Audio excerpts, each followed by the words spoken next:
Hello दोस्तों, तो कैसे हैं आप लोग। होप करता हूं कि आप सभी बढ़िया होंगे।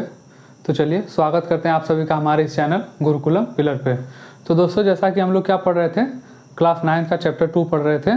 ठीक, तो उसमें हम लोग पढ़ रहे थे कौन सा टॉपिक, क्लासिफिकेशन ऑफ एलिमेंट। तो हमने देखा था कि जो भी हमारे 118 एलिमेंट है जो भी हमारे, तो इसे हम लोगों ने 3 ग्रुप में विभाजित किया था। 3 ग्रुप में बांटे थे। पहला था आपका मेटल, दूसरा था आपका नॉन मेटल एंड तीसरा था क्या, मेटलॉइड। ठीक, मेटल मतलब धातु, नॉन मेटल मतलब अधातु एंड मेटलॉइड मतलब उपधातु। तो हमने देखा था कि जो भी हमारे एलिमेंट्स हैं उनको हमने 3 ग्रुप्स में बांट लिया था, सबके फिजिकल एंड केमिकल प्रॉपर्टीज़ के आधार पर। जिसका जिसका सेम था एक जैसा उसे मेटल में रख दिया, और जो विपरीत थे और सारे का एक जैसा था nature, chemical and physical property, उसे हमने नॉन मेटल में रख दिया था।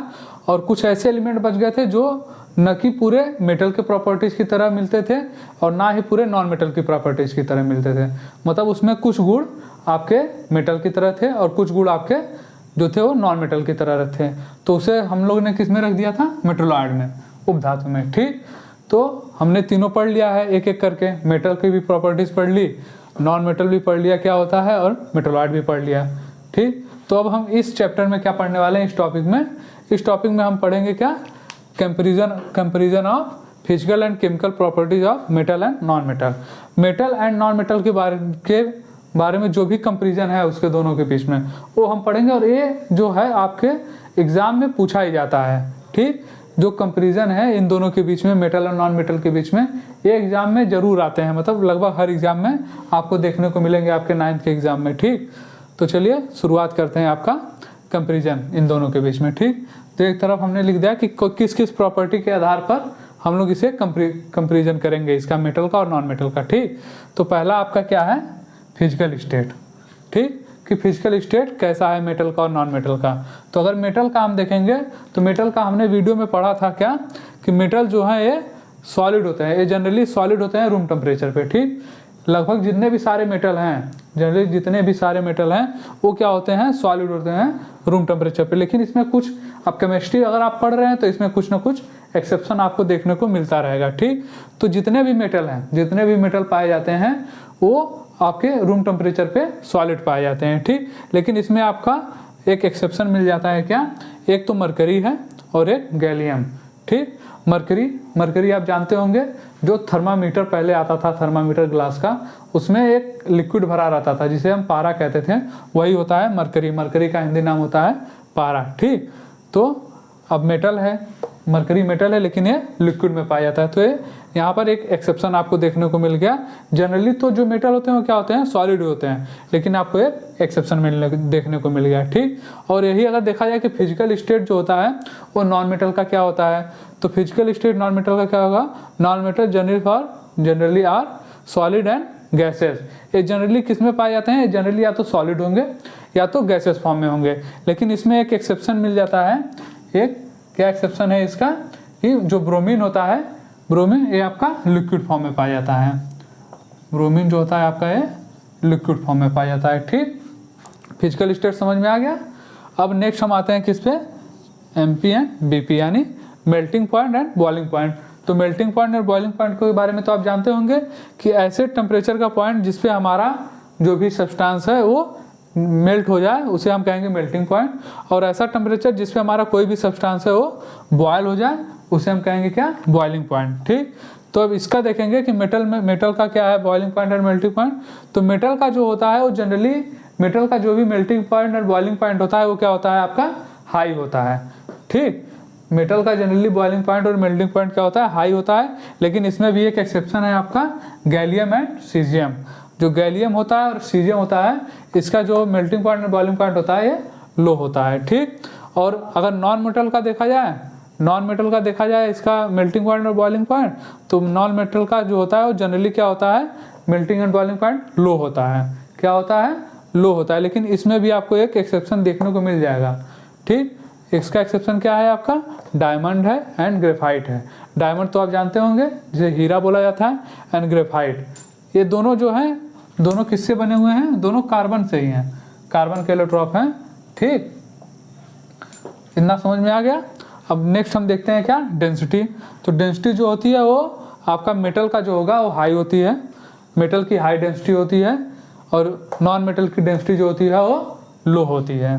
ठीक, और अगर हम नेक्स्ट देखें तो हम देखेंगे क्या, malleability and ductility. Malleability and ductility क्या होती है, मेलिएबिलिटी होता है कि अगर हम कोई भी सब्सटेंस है, कोई भी पदार्थ है, उस पर हम हथौड़े से स्ट्राइक करेंगे तो वो जो होगा सब्सटेंस या मेटल जो भी हो, वो क्या होगा कि वो टूटेगा नहीं। जैसे अगर इस पर हम हथौड़े से अगर स्ट्राइक करेंगे तो टूट जाएगा, लेकिन अगर किसी भी सब्सटेंस पे हम हथौड़े से मार रहे हैं और वो टूटे ना, चपटा होता जाए, फॉयल के रूप में कन्वर्ट हो जाए, ठीक, या सीड्स के रूप में कन्वर्ट हो जाए, तो उसे हम क्या कहेंगे, मेलिएबल कहेंगे। और डक्टाइल क्या होता है, अगर कोई भी सब्सटेंस है उसे हम अगर स्ट्रेच करें, पावर लगाएं और उसे हम स्ट्रेच करें तो क्या हो, एक वायर के रूप में कन्वर्ट हो जाए, पतली लंबी सी वायर के रूप में कन्वर्ट हो जाए स्ट्रेच करने पर। ठीक, तो मेलिएबिलिटी और डक्टिलिटी यही है।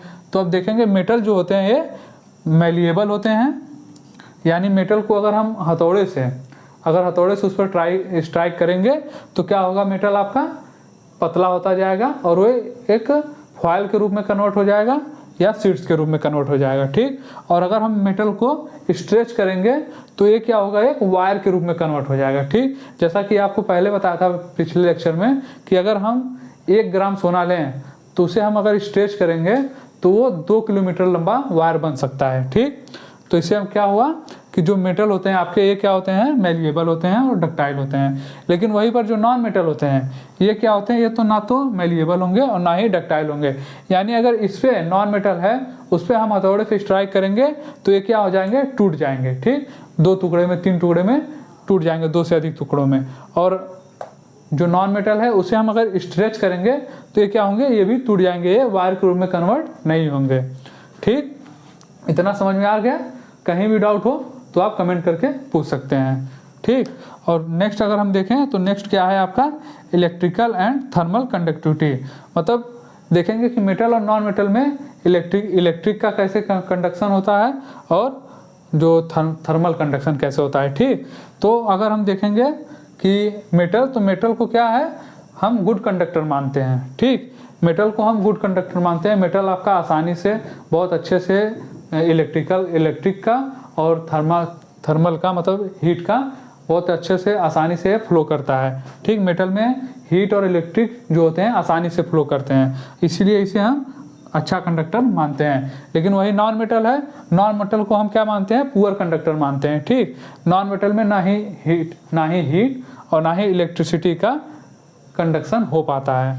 ठीक, लेकिन इसमें एक एक्सेप्शन माना गया है, क्या है, ग्रेफाइट। आपका जो ग्रेफाइट होता है यह, इसे मतलब हम ग्रेफाइट आपका आ जाता है नॉन मेटल में। कार्बन, ग्रेफाइट क्या होता है आपका, कार्बन से बना होता है, तो कार्बन किस में आता है, नॉन मेटल में आता है। लेकिन ग्रेफाइट को हम अच्छा कंडक्टर मानते हैं। ठीक, क्योंकि जो ग्रेफाइट आपका है वो आप देखे होंगे कि जो सेल्स आते हैं बैटरी ड्राई सेल्स, उसमें ये ग्रेफाइट यूज किया जाता है। ठीक, तो आपका ये भी हो गया कि जो नॉन मेटल होते हैं वो अच्छे कंडक्टर नहीं होते हैं, लेकिन ग्रेफाइट है, एक एक्सेप्शन आ जाता है आपका कि ग्रेफाइट जो है इसे अच्छा कंडक्टर माना गया है। ठीक, अब नेक्स्ट अगर हम आए तो नेक्स्ट क्या है आपका, लस्टर। लस्टर यानी क्या है, शाइनिंग प्रॉपर्टी। लस्टर मतलब क्या होता है, जो शाइन करे। ठीक, तो अगर हम देखेंगे मेटल, तो मेटल क्या होता है, वो मेटल में शाइनिंग होती है।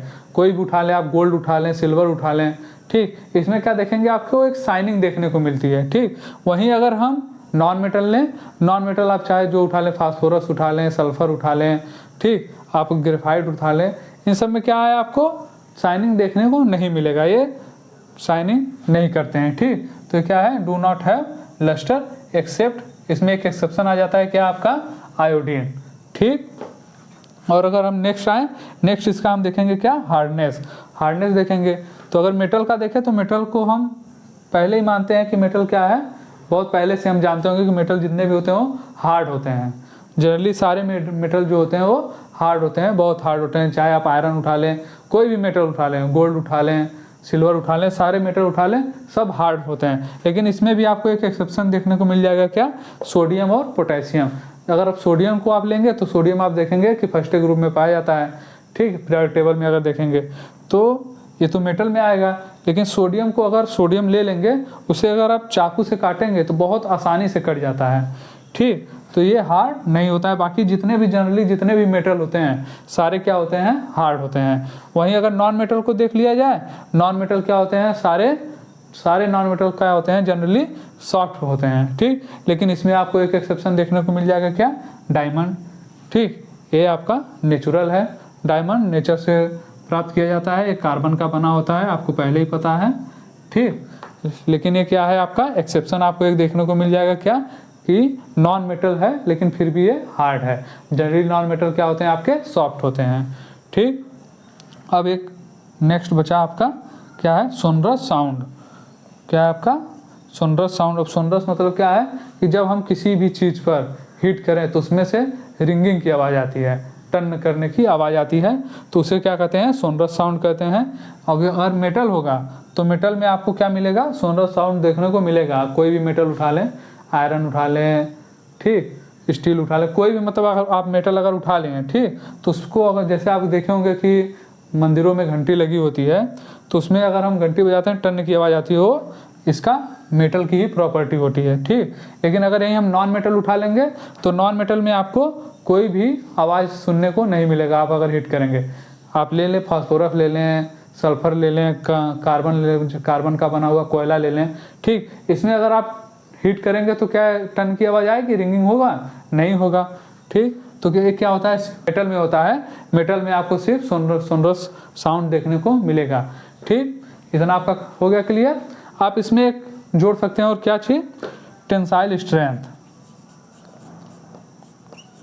टेंसाइल स्ट्रेंथ, अब मेटल में टेंसाइल स्ट्रेंथ बहुत ज़्यादा होता है, ठीक, क्योंकि आप देखे होंगे कि जो लोहे होते हैं वो घर बनाने में काम आते हैं, उनकी स्ट्रेंथ बहुत ज़्यादा होती है, वो बहुत ज़्यादा भारी वेट संभाल सकते हैं और टूटेंगे नहीं। लेकिन वहीं पे अगर आप नॉन मेटल लेंगे वो ज़्यादा वजन आपका नहीं संभाल पाएंगे, वो टूट जाएंगे, ठीक। तो इसकी टेंसाइल स्ट्रेंथ बहुत अधिक होती है मेटल की, और नॉन मेटल की टेंसाइल स्ट्रेंथ बहुत कम होती है, न के बराबर होती है, ठीक। तो ये आपका कंफर्म हो गया, सारे पढ़ लिए। Physical state, melting point and boiling point, density, malleability and ductility, electrical and thermal conductivity, lustre, hardness, sonorous sound and tensile strength, ठीक। अगर कहीं भी ना समझ में आया हो तो आप कमेंट करके ज़रूर पूछें, आपको उसका आंसर मिलेगा, ठीक। और पढ़ते रहिए, ठीक। Thank you.